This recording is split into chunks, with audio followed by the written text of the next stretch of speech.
মা কিনা একজন যোদ্ধা। মা সে পুরো সংসারটা নিজের হাতে সামলায়। মা এমন একটা মমতার নাম যে কিনা আমাদের ছোট থেকে লালন পালন করে অনেক বড় করে তোলে। আমাদেরকে প্রথম শিক্ষা কিন্তু আমাদের শিক্ষা প্রতিষ্ঠান দেয় না, আমাদের ফ্যামিলি দেয়, আমাদের মা দেয়।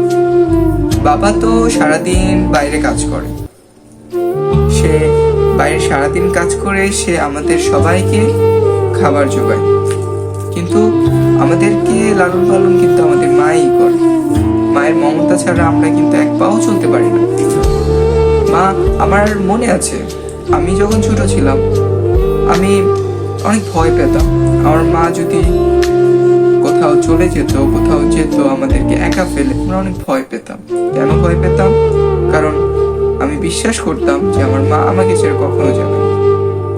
মা এমন একটা মমতার নাম যে কিনা আমাদের সব সময় তার আঁচল দিয়ে জড়িয়ে রাখত।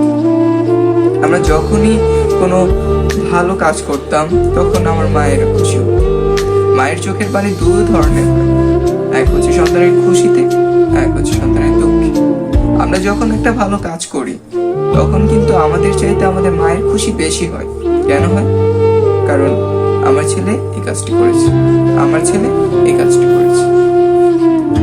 এই যে আমার ছেলে এই কাজটি করেছে, এর মধ্যে রয়েছে অগাধ সুখ।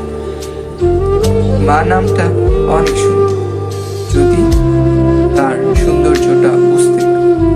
মা নামটা অনেক মহৎ যদি সেই মহত্বটা আমরা টের পাই। মা কিন্তু সবার ভাগ্যে জোটে। মা এমন একটা শব্দের নাম যে কিনা আমাদেরকে ছোট থেকে লালন পালন করে এবং একটা পর্যায়ে তারা আমাদের থেকে কিছুই চায়, শুধু শেষ বয়সে এসে তাদেরকে একটু কেয়ার, একটু যত্ন, তাছাড়া আর কিছু।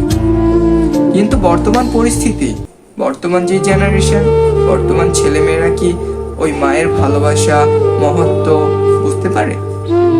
মনে হয় যদি বুঝতেই পারতো তাহলে হয়তো এত বৃদ্ধাশ্রম আজকে তৈরি হতো না, এত বৃদ্ধাশ্রমে এত মা বাবা আজকে থাকতো। কেন করো? কি জন্য? কেন হয়? যাই হোক, আজকে আমি তোমাদের কাছে একটা প্রশ্ন তুলে রাখতে চাই যে আমরা কি আসলে মায়ের মমত্ব বুঝতে পারি? কমেন্ট